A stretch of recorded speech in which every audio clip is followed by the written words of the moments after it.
We're in this series called Losing Connection. So let's start with this really difficult question. Who would you call if life got tough? Like really tough. I know life in general is tough, but who would you call on if life got really so tough that you just weren't sure what to do? You know, you thought the marriage was safe and then things happened and you're like, man, this is not working. Or, man, you thought your health was fine, but you went to the doctor and they found it.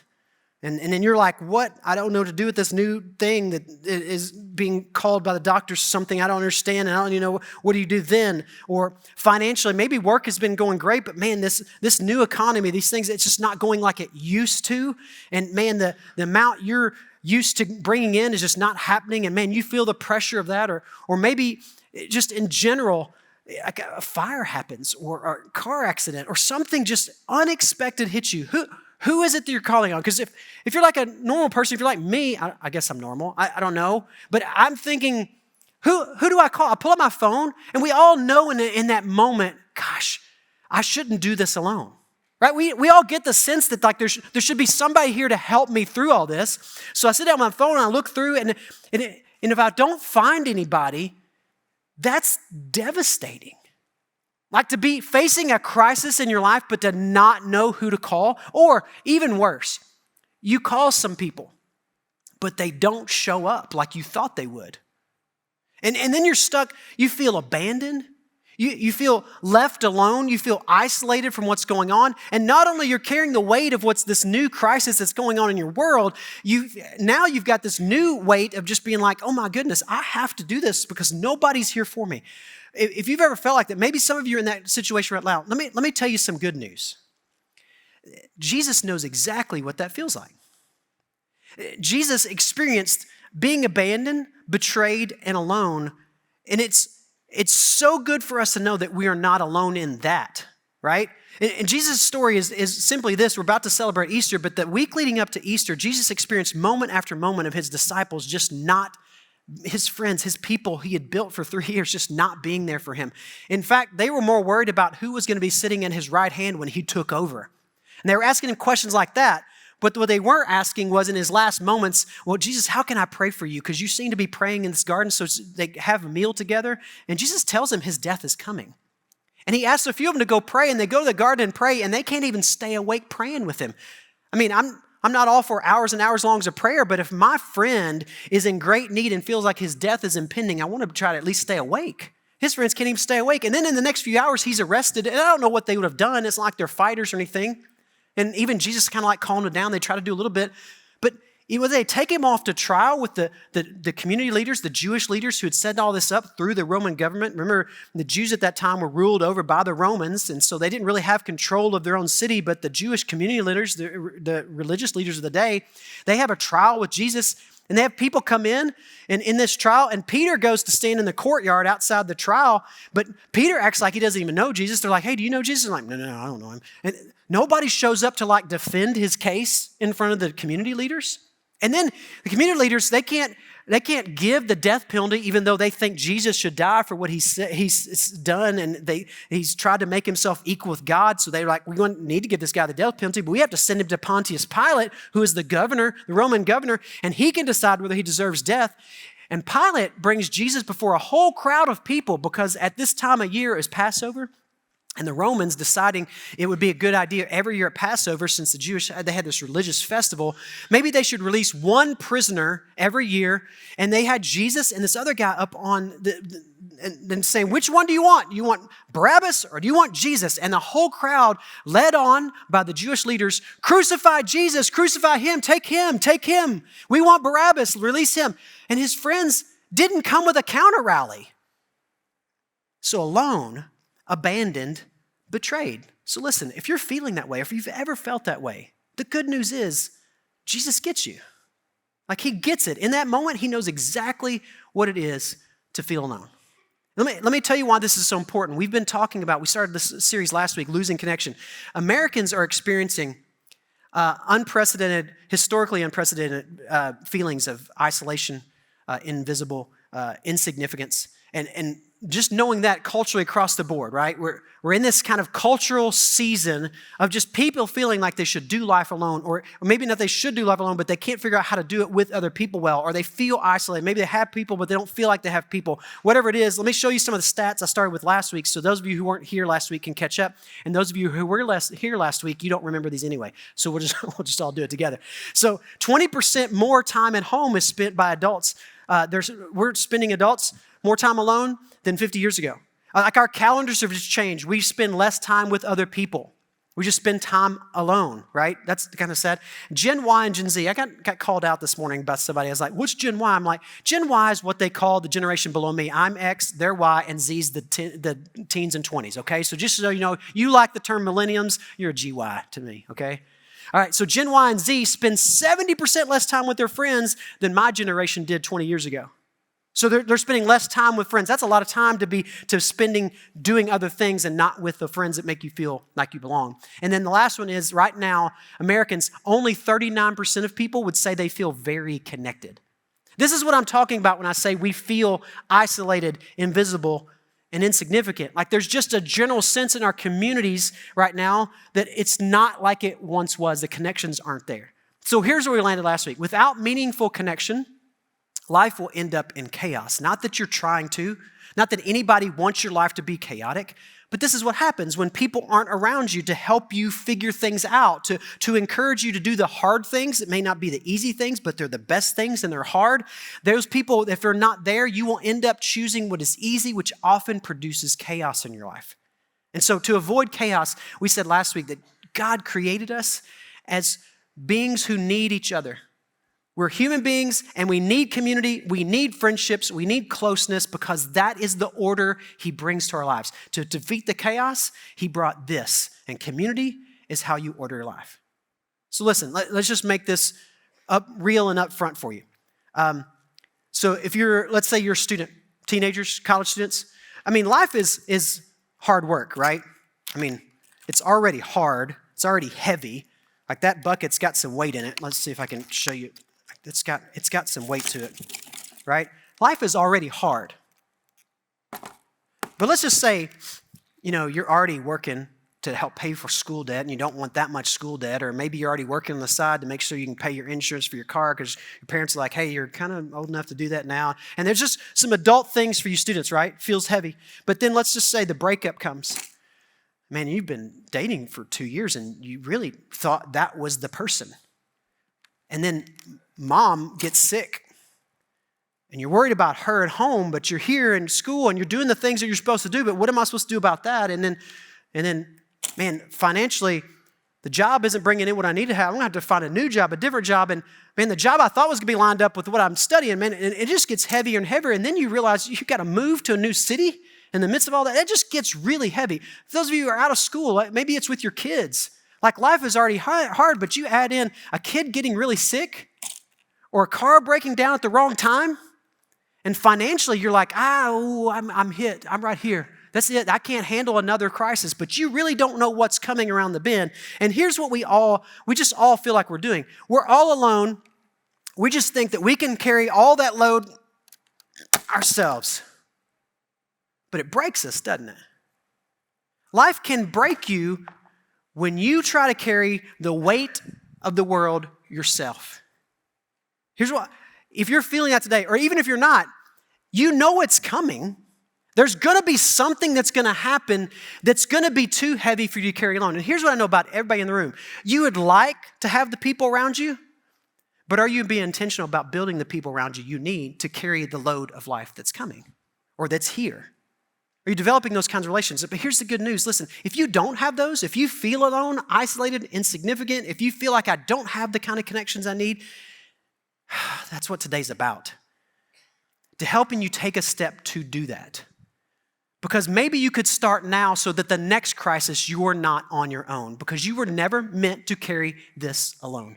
None of this, no people, nobody in the room, no person in this room is strong enough to face the weight of life all by themselves. I know some of you are like, yeah, but I've been doing a really good job so far. Yeah, but have you? Like we just weren't meant to do that. You're not strong enough to do this alone. So how do we do this together? Well, here's what we're going to talk about. I want to show you some wisdom. Last week we looked at Genesis and the start of the story. I want to jump into the middle and I want to show you some wisdom from a guy who wrote a book called Ecclesiastes. I doubt very many of you have opened up your Bible and been like, oh yeah, Ecclesiastes, that's the one I'm looking at. It's hard to even spell or say, right? But I want to show you some wisdom that's going to help you if you're feeling like isolated, abandoned, or alone. This is going to help you understand why this is so important and why you should take some steps to move toward the kinds of healthy relationships that help you carry the load. You ready? Let's look at Ecclesiastes chapter 4. This verse says, 2 are better than 1 because they have a good return for their labor. This is not rocket science.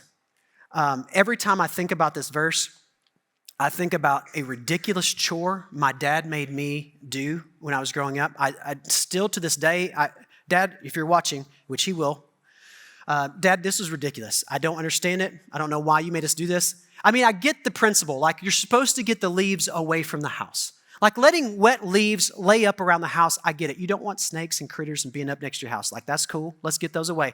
But why do we need to push it all up on a big piece of plastic and drag that piece of plastic thousands of yards that way to dump away from the house? There's got to be a more efficient way to do that, Dad. It's called mowing them up. Mulching is good for your yard, Dad. Right? Let me tell you why I think about this every time, because when I thought about doing this chore, there was no efficient way to do it alone. I mean, I tried to do it alone sometimes. I have younger brothers, but sometimes you go out there as the older brother because you are more responsible and you're stronger and you're just better in every way. That you think you can do things that you shouldn't do alone. And you get out there raking and you're raking it up on this piece of plastic and you gather up the one end of the plastic, you pull both corners together, and then you realize those corners are apart. It'll be all right. And you start dragging it, and you halfway there, all the leaves are already out. Right? And it doesn't work. A good return for your labor is asking your younger brother who is capable of not pulling the weight, but can hold the ends together to keep all the leaves from getting out the back end. He can do that. 2 is always better than 1 with leaves. You guys get this, right? It's obvious. You guys ever had to move something, a big pile of something? It's not just that it's easier work and it's faster work. It's that it makes you feel better doing it with somebody. Have you ever had I get some of you like to work on your car alone. You like to work on your stuff alone. I get that. You introverts who like to just do things alone. I get it. That's hobby stuff though. Think about a job that's so big, you actually can't do it alone. Or if you can, it's going to take this much time. Doesn't it make you frustrated when you think about moving those bricks to over there? And you're like, I got to move those bricks over there. And then you start doing it, you're like, this is taking forever. I hate moving bricks. But you get the right friend or two to help you move bricks, and suddenly bricks becomes a fun thing to do. Not only are you having fun doing it, it's going faster, but you start to realize, you weren't made for carrying your bricks, but your friend is really good at loading a wheelbarrow just right to fit the most in it, and that's weighted correctly so that when you carry it, it doesn't feel like it. And you're like, man, I never thought about stacking it that way. And you start to think, maybe God made us different for a purpose. He's there to stack the bricks, and I'm there to move the wheelbarrow. This is what 2 better than 1 means, I think. It's not just that the work is easier. It's not just that more work is done. It's that God has gifted you in a certain way, and you work alongside somebody else who is gifted in a certain way. And when you come together and you work together, the good return is that you have a meaning and a purpose that is more than you thought possible because you just didn't know that somebody else had those skills. Guys, if it weren't for my wife, I would be dirt poor. I would have no money. And it's not because I don't understand the importance of money or the bills that we pay. I know how much we pay and I know how much it costs. And I know all those things because I don't have the natural discipline to keep track of where it's going, guys. It is a pain to look in the checkbook and be like, yes, write that down. Yes, write that down. That annoys me. I can't stand it. You know what my wife is really good at? Doing that. And it's no problem for her. You know what she has problems with? Having any kind of fun. I'll be honest with you. If it weren't for me, that girl would sit and knit. And I don't get it. So listen, between us, we have fun and money. Because it works, right?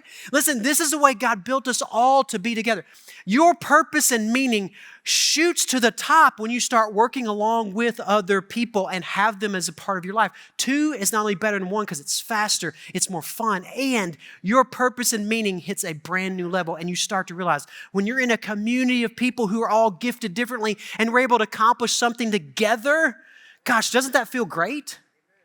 That's the way it's supposed to, that's the way God designed it to work. So will life throw a punch at you and hit you in the chin every once in a while? Yes. That's why the writer of Ecclesiastes says this next. He says, if either of them falls down, one can help the other up. But pity anyone who falls and has no one to help them up. Gosh, you guys get this, right? But this is what it's designed to do. When you don't have anybody to pick you up, you really are having to think about all the weight you're carrying by yourself and figure out where am I going to get the energy to not only do this, but also get back up because life just threw a punch and I can't take many more of those. But here's what I know about life. You don't know how many of those punches are going to come in a row.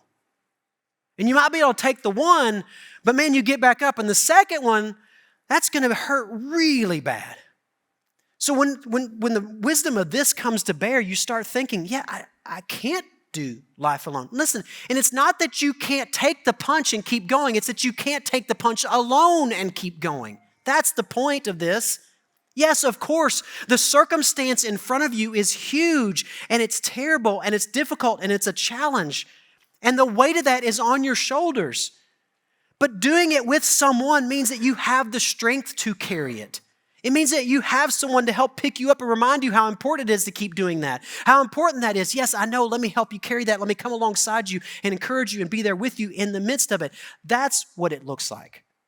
And then he wraps up our little section with this great piece of wisdom. Though one may be overpowered, two can defend themselves. And a cord of 3 strands is not quickly broken. Guys, the weight of life is not yours to carry alone. And I know what some of you are thinking. I just don't want to admit that I need help. If I admit I need help, then it says I'm not strong enough. Or I'm just not sure I'm ready to talk about that thing in my life that I need help with. I'm not sure I'm ready to ask for help from anybody. I'm not sure I can trust anybody with it. I get it. But let's go back to the weight you're carrying. And alone, it broke you. But 3... And 3 is so strong when you think about it. I mean, 3 can hold on to a lot of weight, and it really doesn't put that much pressure on them. Do you have that in your life? Because that's what it looks like to have a community of people who help you do the hard life. You are not designed to do this alone. And you don't have to. And if you've been trying, let me just plead with you to say that the most difficult thing that you have going for you right now is not that the circumstances are hard, it's that you haven't asked anybody to do it with you. See, the most important thing some of you will do this year is to actually start focusing on these kinds of friendships and these kinds of healthy relationships so that when something does hit, because here's what I know, everybody's going to hit it. You have people around you to help you carry it. And this is why when Jesus came on the scene, I talked about this last week, when Jesus comes on the scene and he starts talking about what it is he's doing, he talks about it in the terms of a family. He tells his disciples, hey, you need to pray to God your Father. He's like a father to you. He's close and he cares for you and he loves you. So pray to him, say, Heavenly Father.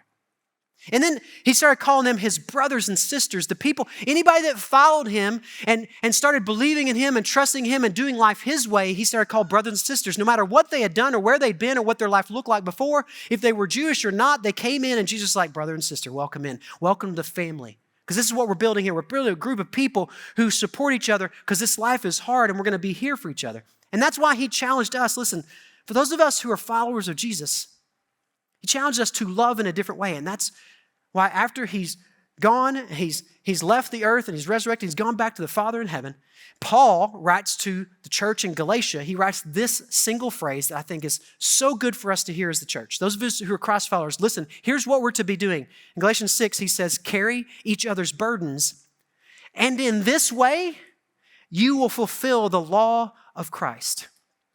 And the law of Christ is simple. It's the way we love people like he loves us. Jesus comes alongside every one of us and helps us carry our burdens. In fact, he showed us that love sees. Love sees when hurt's happening. Love looks at it and sees it and doesn't run away from the hurt that they see. And love shows up in the midst of that. Love shows up in however it can. I can't solve this issue for you. I don't have the power to do this, but I'm showing up with you, and I'm just going to be standing here with you in the middle of it as long as it takes.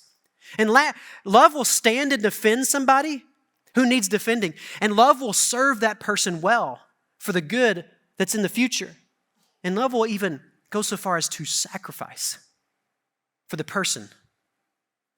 So listen, for those of you in the room who are experiencing this, I just want you to know that part of what Jesus was trying to do is create a culture of people. He called it the church, the gathering of people. Those of us who are followers of Jesus, this is what we're supposed to create as a community. This is why when we talk about our church being for the community, it's not just for them, in fact, like some ethereal sense, like theoretically we're out there being for them. No, we're being for them because they don't realize they don't have to do life alone. That when Jesus came, yes, he established a way for our own individual sin to be carried away and for us to have a connection with our Heavenly Father and to restore and redeem that relationship. Yes, that all happened. But he also redeemed our community so that we can bring together a group of people who would love each other so well that no one would carry a burden alone. That's what I want for all of us in this room. So let me ask you the hardest question of the day. Do you have the friends who show up when life gets messed up? Do you have some 2 a.m. friends? Do you have some people that if it all goes awry and at 2 a.m. you wake up worrying about it and depressed about it and you're not sure what to do, you have somebody or a couple people to call on it and text? And I'll just be honest with you. I was talking to somebody after the first service and I hadn't even thought about this, but I actually have I have some family members on my do not disturb list, which they can break through my phone at any time of the night. If they need me, I'm going to come running. But I've actually got another set of people around that I've got on my list that they can call me any time of night and I'm available. Do you have that? Do you have some people who can break through to do not disturb on your phone and get a hold of you at the moment's notice? And do you have those people you can call? Because we all need those people. The flip side of that is, like I said, are you that kind of friend for a few people? I realize, listen, we can't be that kind of friend for everybody we connect with. That's not possible. But Jesus, if you're a Christ follower, if you're not a Christ follower, this is not for you. But listen, Jesus called us each to love this way. And not in a general sense. Because see, Jesus didn't come in a general sense to die for you. No, he literally came and died for you. And your example is that. Jesus followers, is there anybody out there that you're going the extra mile for? Do you have some people you're investing in because you want to give them and help them carry the burdens they have and you're helping take in that load as best you can, as best you know how? Listen, some of you in the room, you may need to send an apology text because you've got those friends, but you haven't been paying attention real well, and you need to say you're sorry. Hey, I'm sorry I wasn't there for you last month. And I just want you to know I'm recommitting to this friendship that I'll be there. If you need me, I'm here. Let me know what I can do. And some of you may need to have a conversation with some good friends that they're good friends, but they're not those kinds of friends. And you need to go there and have a conversation and look at them and be like, hey, listen, you're one of the people I really depend on. I want you to know I'm here for you too. Can we have this conversation about how that looks? Because I want you to know that I'm depending on you if something goes down. Maybe you need to have that one. But here's what I know for sure. Everybody in the room needs that. In our culture, we talked about this last week, but just remember, most of our connections are not that level, are they? They're practical, they're functional, they're transactional, which is all good. Listen, that's good that's efficient. Like it's good to have those kinds of connections across the board. I get it. But it's not sufficient to carry you forward. It's not going to help you carry any burdens. And here's what I know about some of those friends that are in that category. They could be these other kind of friends, but we're not all thinking that way. We're only thinking about how busy our calendars are and where our kids need to be this weekend or what work's calling for or what, man, this has got to be done. And all this stuff takes up our calendar, but we never think about the fact that we're actually building right now with our time the kinds of relationship we'll take to face the next crisis. So here's what I want to throw on your board, and this is the hard part. This is the hardest thing I'm going to tell you today. To have these kinds of friendships, To kind of have healthy relationships, there's a cost to that. Healthy relationships come with a cost. You know what the cost is? You'll have to be vulnerable about what you really need help with. And you'll have to be willing at some point to have a person you trust enough to look at them and say, I need help. And that's the cost. And you'll have to change your calendar up because you'll have to put some time in with these people because you guys all get this. Great friends like this don't happen by accident. You don't just fall into a relationship and be like, yeah, man, they'll be there for whenever I need them. No, relationships start weird. You start doing some things together, or maybe you start serving at church together, or you meet, do this, and blah, blah, blah, and you go to dinner a few times, and then you do this a little more time, and then you start doing more stuff together, and you spend regular, intentional, consistent time with those same people, enough so that you're willing to admit to them, like, I just want you to know, I'm really struggling with what's going on with my mom. And that's a new place to go with some people, isn't it? Because you've never really crossed that barrier. All you've really talked about is just like, yeah, you can talk general frustrations, but man, to go that far, that's tough. But let me tell you what this is. You will never regret that kind of investment in people. You know why? Because that kind of investment means that they'll be there with you when it really gets tough. And you'll be there for them. And then there's a shared weight carrying. You are carrying each other's burdens, and nobody's burden feels unmanageable. That's the kind of investment you'll have to make. It may change your calendar. So listen, I gave you some challenges last week. I'm going to give you some same sort of challenges this week. Starter pack, if you don't really have those kind of people, extrovert 101, you ready? I'm an extrovert. I'm going to assume most everybody in the room is an introvert. To me, all of you are introverts, okay? Everybody in the room, nobody's as extrovert. There might be one person over in here. Yeah, there you go. One person. So I said, there's one person. Listen, here's the 101. You don't have the first time you meet somebody to drop into a heavy conversation. That's not what this is about. But you do have to meet somebody.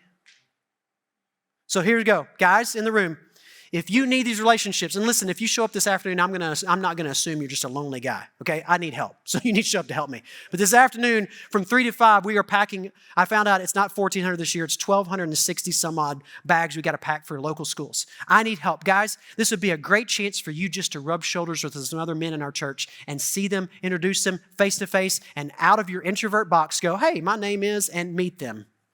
I can't guarantee you a friend today. I can guarantee you some hard work and some people to do it with. And you can take it from there, okay? Number 2, I told you last week you should pick up your phone and you should dial right in the service. You guys got to use your phone last week in the service and text somebody. Hopefully you did that. If you didn't, try it out this week. Go back to lesson 1. Lesson 2 this week is this. Maybe you did that. Good job. You know what you need to do now? Establish a regular, consistent rhythm. The challenge this week is this. That person you met with or those few people that you want to try to meet with, have you got an intentional, consistent rhythm to see them on a regular basis so you can share life together? If you do not, the challenge is this week to try it.